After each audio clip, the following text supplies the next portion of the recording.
Muito bem. Essa aula de número 17 corresponde à aula mais curta de nosso curso.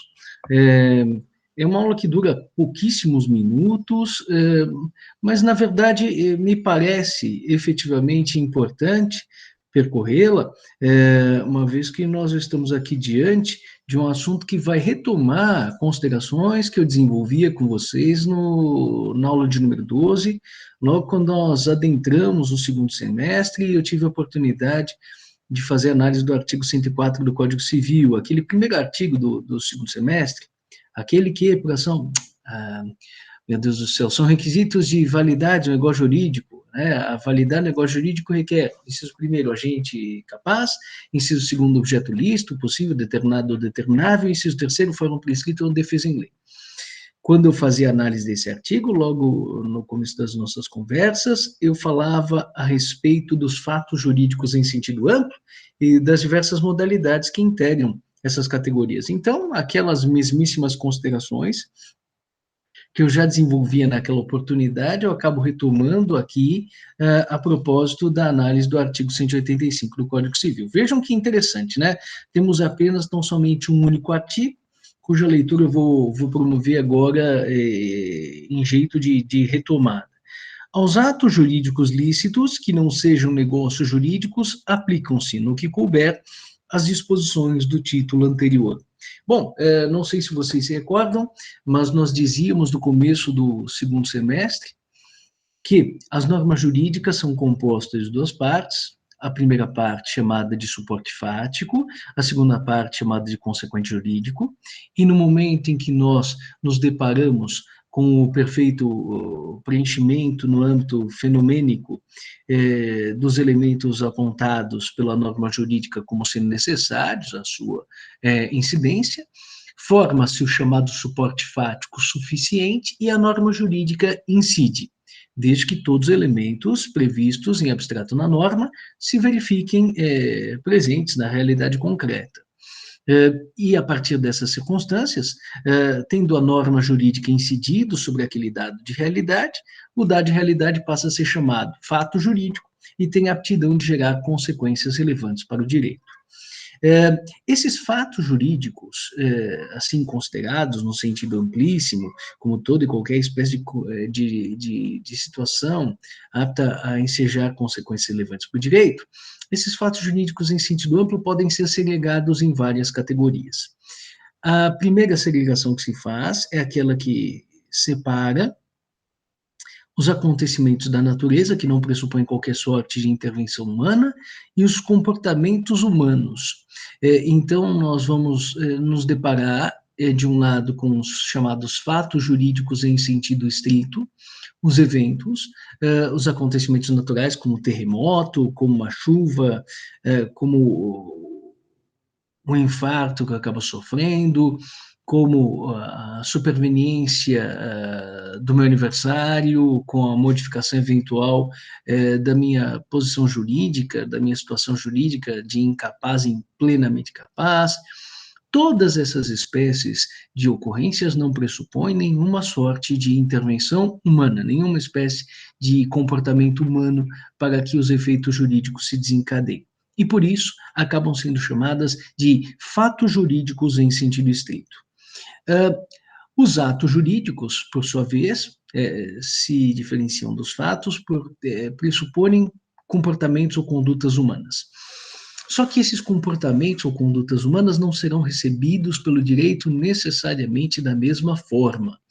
Haverá situações em que os comportamentos humanos serão recebidos enquanto tais pelo sistema jurídico, é o caso dos chamados atos jurídicos em sentido estrito e dos negócios jurídicos, e haverá determinadas espécies de comportamentos humanos que são recebidos pelo direito de maneira mecânica, de maneira natural, de maneira simplificada, como se estivéssemos a falar daquelas ocorrências oriundas da realidade, ocorrências do mundo fenomênico, como a chuva cai lá fora, que pode ser juridicamente relevante, o comportamento do meu filho ao cavar no quintal, realizar uma escavação no quintal e encontrar um potinho cheio de objetos valiosos, também acaba sendo considerado como se fosse uma espécie de fato da natureza.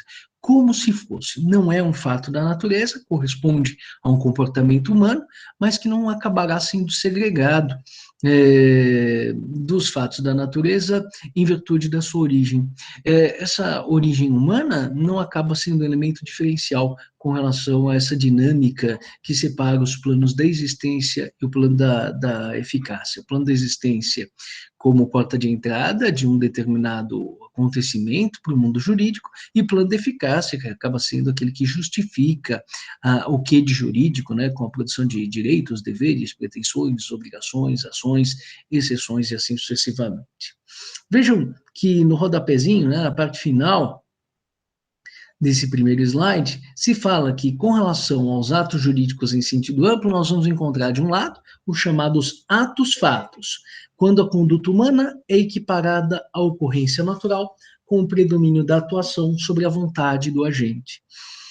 Nós vamos encontrar três categorias fundamentais de atos-fatos: os chamados atos materiais, os atos lícitos indenizativos e os atos caducificantes, sobre os quais eu teria a oportunidade de me pronunciar ao final da nossa conversa de hoje. Logo na sequência, os atos jurídicos em sentido estrito e os negócios jurídicos. No caso dos atos jurídicos em sentido estrito dos negócios jurídicos, estou diante de comportamentos humanos que são recebidos pelo direito enquanto comportamentos humanos. E, portanto, nessa espécie de transição entre o plano de existência e o plano de eficácia, haverá a mediação, a intermediação do plano da validade. Então, haverá necessidade de nós confrontarmos se as declarações de vontade foram produzidas validamente, e muito daquilo que nós estudamos a propósito dos negócios jurídicos será aplicável por empréstimo também aos chamados atos jurídicos em sentido estrito. Tudo aquilo que foi estudado a propósito do negócio jurídico se aplica automaticamente aos atos jurídicos em sentido estrito? A resposta é em sentido negativo. Nem tudo aquilo que nós estudamos até agora se aplica aos atos jurídicos em sentido estrito. Mas grande parte dessas informações, grande parte desse aparato técnico acaba sendo aplicável, sim. A grande diferença entre os atos jurídicos em sentido estrito e os negócios jurídicos está situado no fato de que os seus efeitos acabam sendo produzidos exatamente como pretendiam as partes no âmbito dos negócios jurídicos. Ao passo que nos atos em sentido estrito, a vontade humana é importante, mas ela acaba tendo um potencial limitado. Ela é importante para provocar a verificação dos atos jurídicos em sentido estrito, mas as suas consequências acabarão sendo consequências advindas da lei, seja em virtude de atos jurídicos em sentido estrito lícitos, como é o caso do casamento, da interpelação, seja em caso de atos jurídicos em sentido estrito ilícitos, que nós vamos estudar na aula de número 18.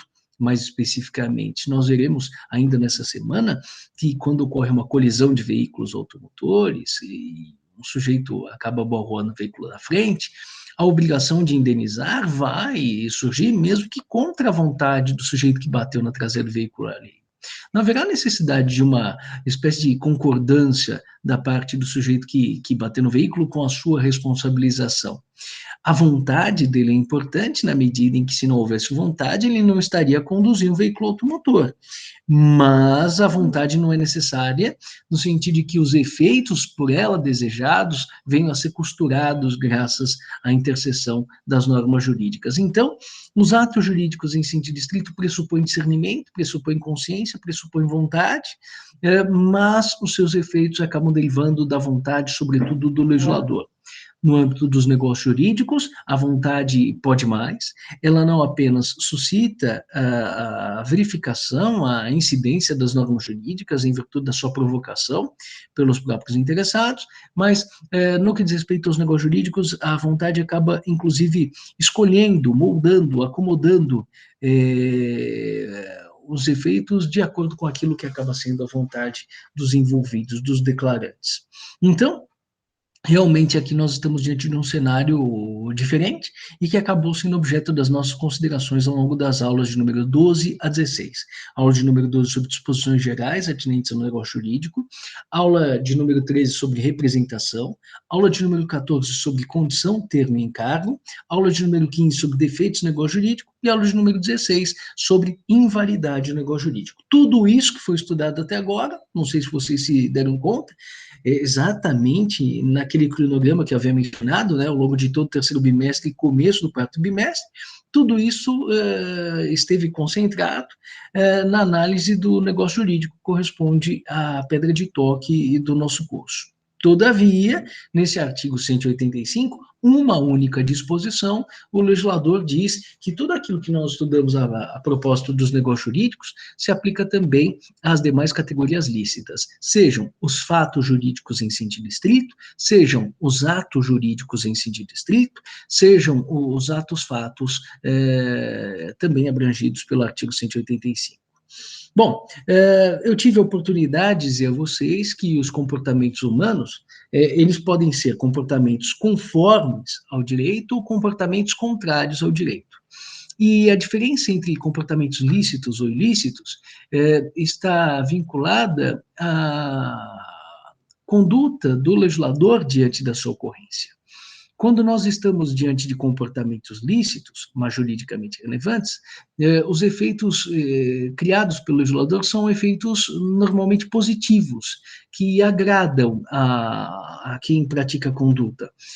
Celebrado um contrato de compra e venda, por exemplo, ficam satisfeitos tanto o comprador quanto o vendedor. O comprador, porque se livra do dinheiro que não lhe atendia e adquire algo que atende os seus interesses. O vendedor, porque se livra de algo que não queria mais o seu patrimônio e pela espécie de entrada de numerário no seu patrimônio, ele se mostra bastante satisfeito. Nos comportamentos ilícitos, nos atos ilícitos, as coisas se produzem de acordo com aquilo que o direito estabelece, mas não necessariamente de conformidade com aquilo que seria pretendido pelas partes. Mesmo quando eu pratico comportamentos ilícitos do ponto de vista criminal e sou submetido a uma pena de reclusão ou de detenção, ou mesmo quando sou surpreendido por uma consequência civil, como uma nulidade, como uma anulabilidade, como uma obrigação de indenizar, todas essas espécies de consequências desfavoráveis, porque não são queridas, não são volidas pelas partes, acabam caracterizando sanções em sentido amplo, diferentemente daquilo que a gente compreende como sanção em sentido estrito, né, no âmbito do direito penal, que vocês trabalharão a partir do segundo ano do curso de graduação. Aí falamos em sanções muito mais restritivas, porque acabam afetando o direito de liberdade, a liberdade de locomoção, o exercício de determinadas espécies de franquias que me acabam sendo concedidas pelo ordenamento jurídico, como a liberdade de exercício profissional, o exercício do poder familiar, existem certas restrições que acabam sendo impostas, e muito mais duras, acabam sendo impostas por um direito de legalidade estrita, como é o caso do direito penal. Mas mesmo no direito civil, quando se prevê uma nulidade, quando se prevê uma anulabilidade, quando se prevê uma limitação de vocação para o exercício de uma determinada posição jurídica subjetiva ativa, como, por exemplo, a de sucessor, quando se prevê o pagamento de uma indenização, estamos sempre diante de sanções caracterizadoras de consequências de atos ilícitos, na acepção ampla da expressão.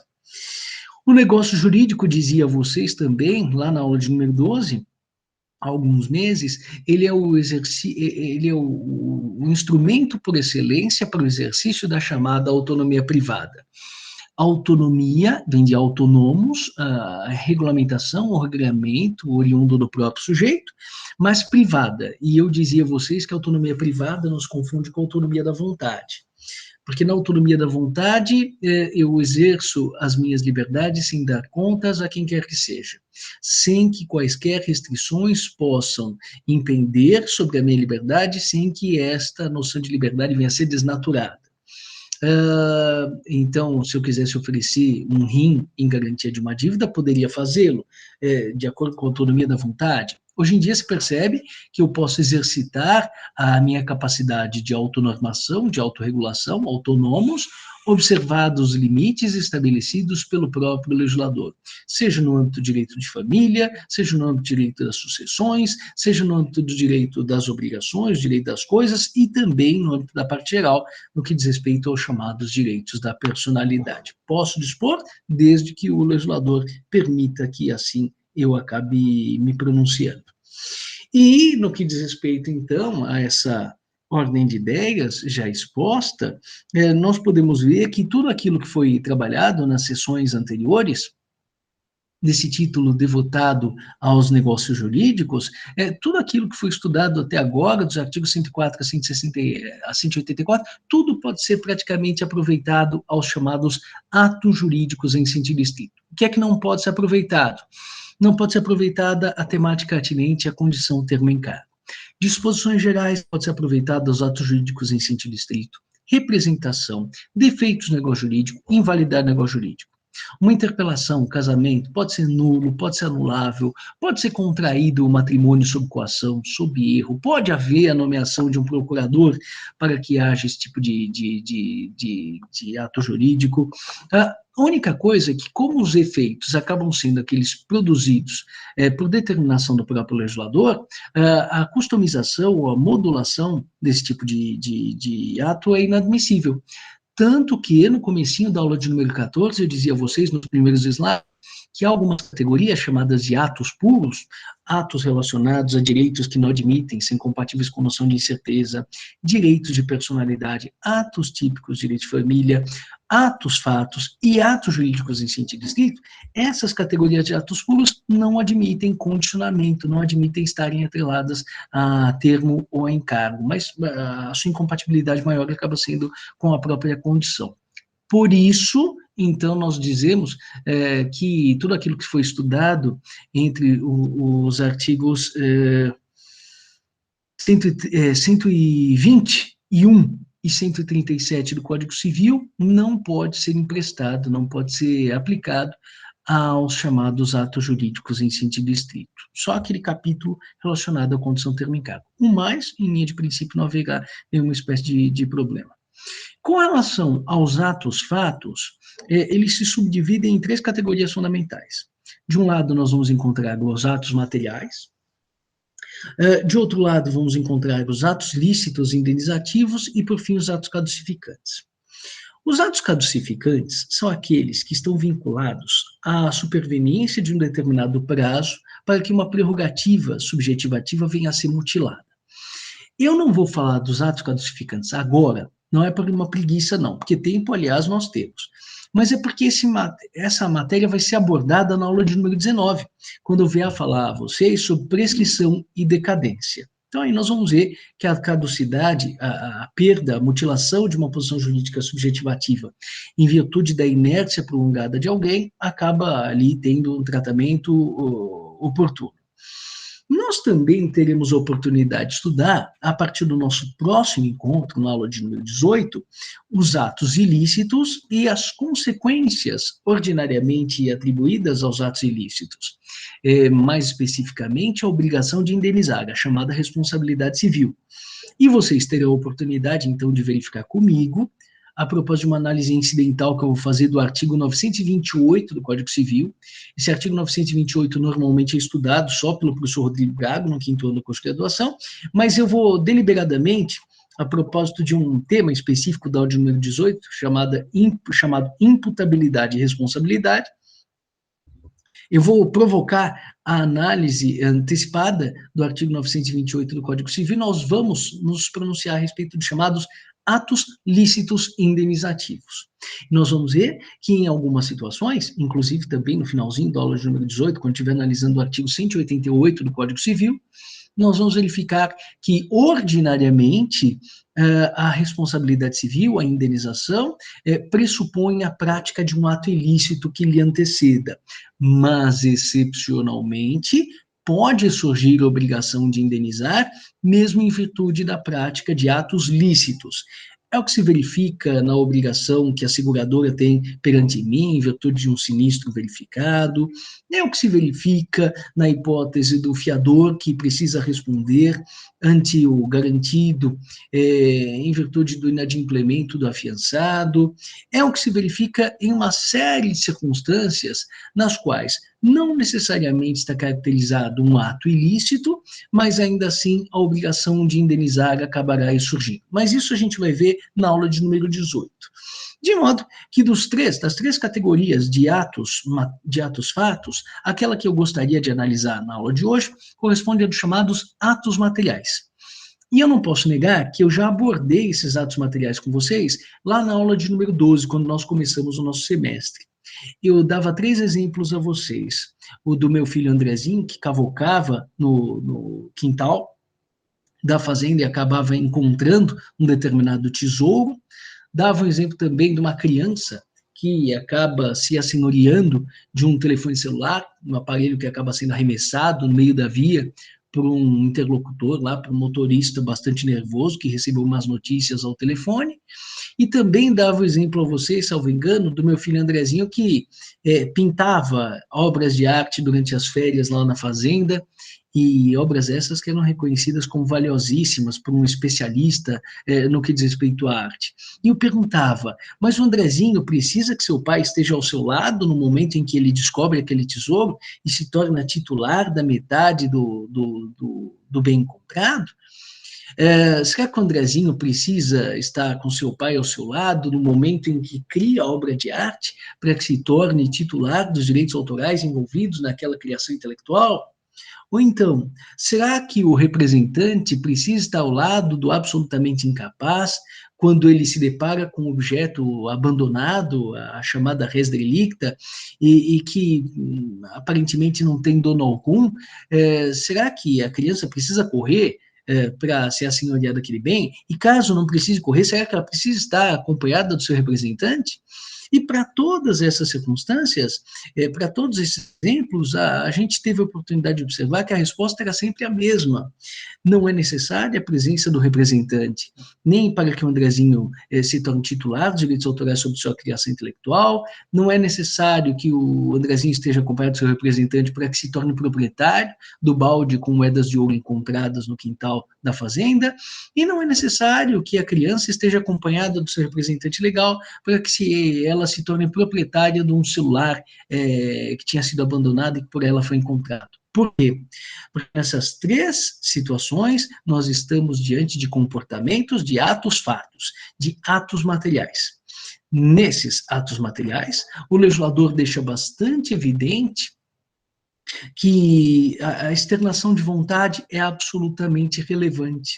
O elemento desencadeador da produção de efeitos jurídicos acaba sendo, sobretudo, o comportamento material, sendo que, no final das contas, a intenção dos envolvidos acaba tendo um papel completamente secundário.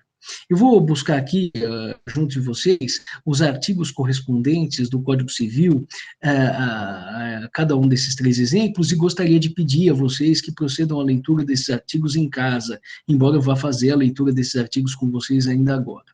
Está dito aqui, vamos ao artigo... Eu peço desculpas porque eu deveria estar com esse artigo aqui em mãos. Um minutinho só. Aquisição da propriedade imobiliária.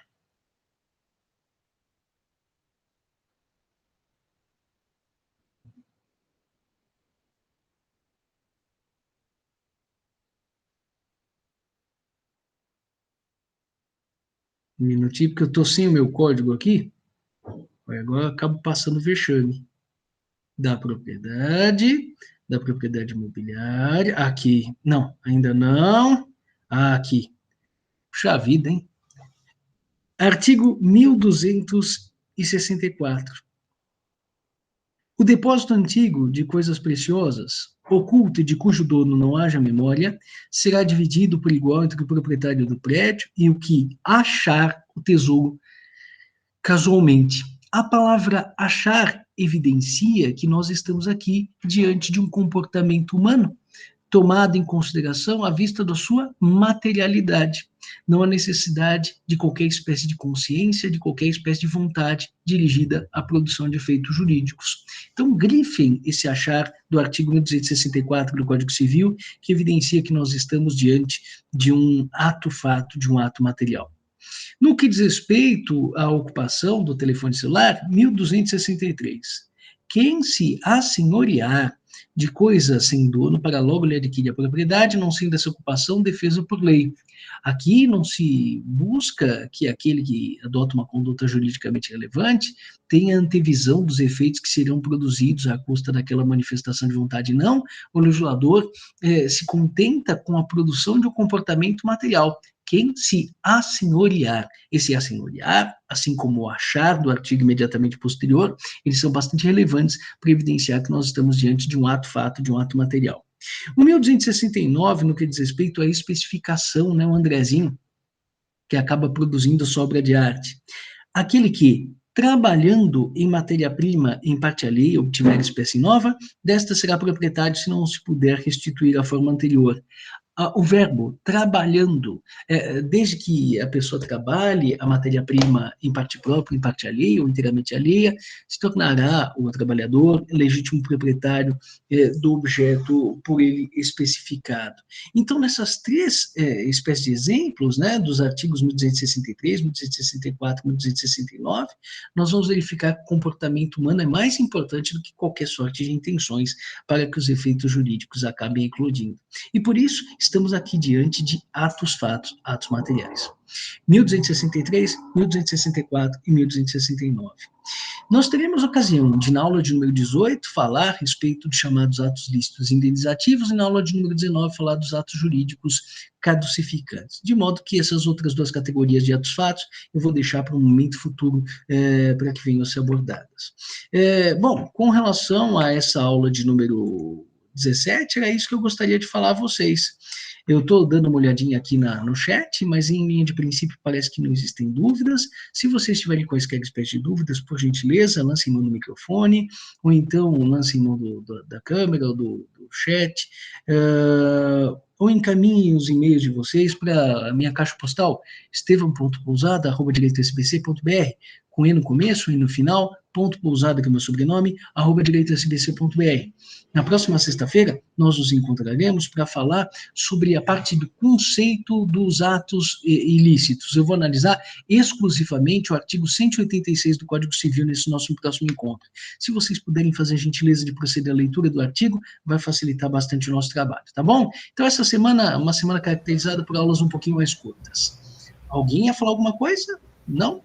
Se tiverem dúvidas, por favor, fique à vontade. Paulo, diga lá. Somente agradecê-lo. Obrigado, professor, pela aula. Então tá bom, um grande abraço a todos e até a próxima sexta-feira. Tchau, pessoal.